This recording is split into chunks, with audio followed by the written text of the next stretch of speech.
Mayuresh, hi, afternoon. I know you guys track Excite, so I wanted your thoughts.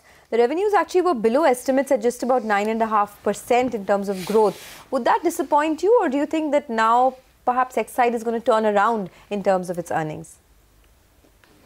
Afternoon, Sonia. No, I think it's a tad bit below expectations, but I think the larger element is something that you probably need to look forward for over the next few quarters. So the pain that you've probably seen, both in terms of raw material prices actually moving higher and the prices in terms of the average realization per battery actually staying stagnant, I think that has created an impact on an EBITDA per battery for Excite as well. The second element obviously is also the kind of expectations that one has from the industrial part of the business. So when you're probably talking about telecom and UPS, I think the strong footprint will start playing out dividends over the next few quarters. The third element obviously is the replacement market, and the replacement market should probably hold out to be pretty strong for not just Excite, for Amara Raja as well, both in terms of volume growth and the realizations thereof.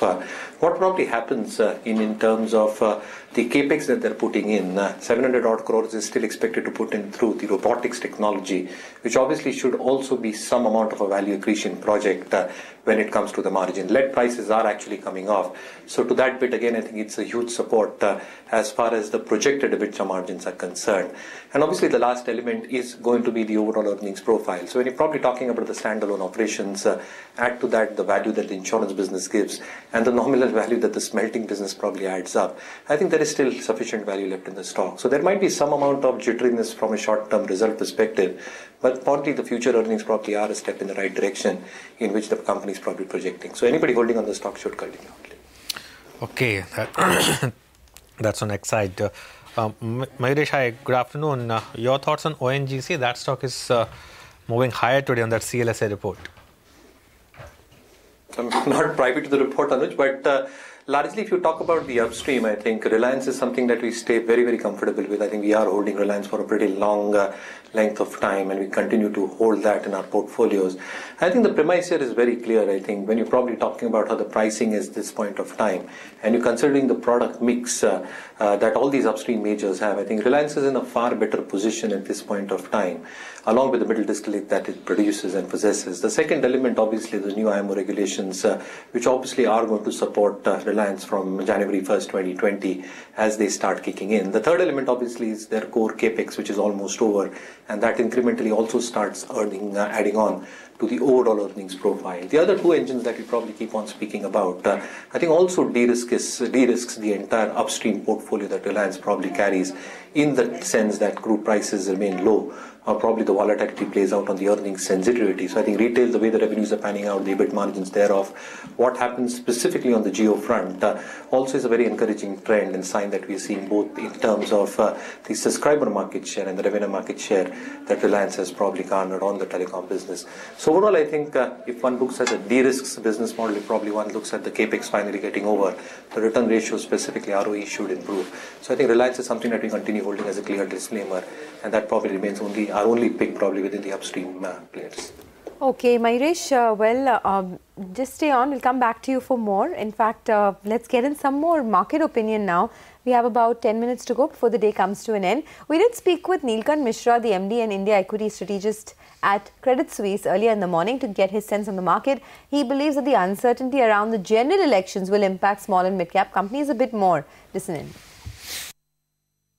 Broader market is down a bit. The global markets were up very sharply in January because of a rebound from what happened in the fourth calendar quarter. I think the big pain point has been the small and the mid caps. And I think the reason for that is partly, of course, a lot of it is actually liquidity, but also that I think there is uncertainty and stress on domestic growth aspects. So as prospects, the economy has slowed in the last 3-4 months, I think the pace of sell-off has accelerated. I think the uncertainty around elections also is something that affects the small and mid caps a lot more than the large caps, because that's where a lot of the domestic shareholding is. Are we going to see much more of liquidity problems, especially for the NBFC sector, and that cascading into a consumption problem? Some headline names we have seen people in the bond markets becoming more and more uncomfortable with.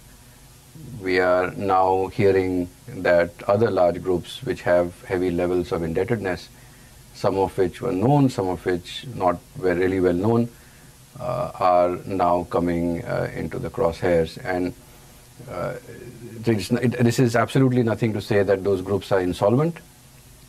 But yes, I think the market is becoming very jittery about providing liquidity to them, and which is something that I think is also driving the economic slowdown that we just discussed. The expectation is that the little bit of money that's been put into farmers' hands and middle class hands should drive at least FMCG consumption. And to be fair, we saw very good numbers from Asian Paints and Berger Paints and some part of the consumption basket. But look at the auto sales numbers. Even look at Godrej Consumer.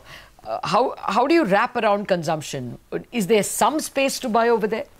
In the 5th and the 6th Pay Commission, the increase in salaries and pensions as a percentage of GDP, state and centre put together, was 2 and 2.5% of GDP respectively. This time it was 1% of GDP over 2.5 years, which is 4.5 trillion rupees. So this is a very big spike to consumption, which has ended. So given that it's the government, the consumption impact of this increase is very significant and very immediate, and it falls off as sharply. So I think that has happened.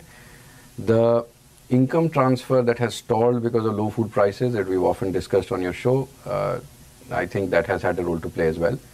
And on top of that, now you are seeing, and some of the demand weakness that you are seeing is also a sign of monetary tightness, a lack of liquidity. Because I think the holding of inventory in the channel is also coming off. I mean, if it is, some of it is that. Whenever liquidity normalizes, and I don't see it happening in the next couple of months, but whenever it normalizes, there will be a whiplash effect as well as this inventory gets replenished. So the perceived demand slowdown will appear to be larger than the actual demand slowdown. So it's very hard to see, to predict how this works. But yeah, it's safe to say that some amount of the consumption slowdown that was happening in the next 6 months can start to stabilize a bit. But I'm not sure if it will unwind the whole thing. Between now and general election, there's a good chance that our markets underperform. So how should portfolios be positioned then? There could be volatility on election day, maybe the election week, the election results day and the election results week, but I don't think there is any lasting impact. So they shouldn't be worried, but people are apprehensive, right? I mean, it's a big uncertainty. We have been positives. I think some of our calls have worked perhaps too fast, which is on the corporate banks. We think that much of the pain is behind. It is almost starting to become a consensus trade. So you have to become cautious at that point. But these are still relatively cheap compared to what's happening in the private banking space, in the retail banking space, in terms of valuations. So we like IT still. We have been positive for a while. We think that the industrial space, where there is a secular momentum, again, there was a lot of kind of not required analysis on what the capex numbers in the budget were. Again, it doesn't really matter that much because these numbers will get revised in July. But the private sector capex cycle, and again, people are now finally coming on board that the capex cycle is indeed reviving and the GFCF pickup is here to stay. And that's not adequately reflected in what the price to earnings multiples for some of these stocks are. So these are places where there is some economic momentum behind, and I think they can be good places to be.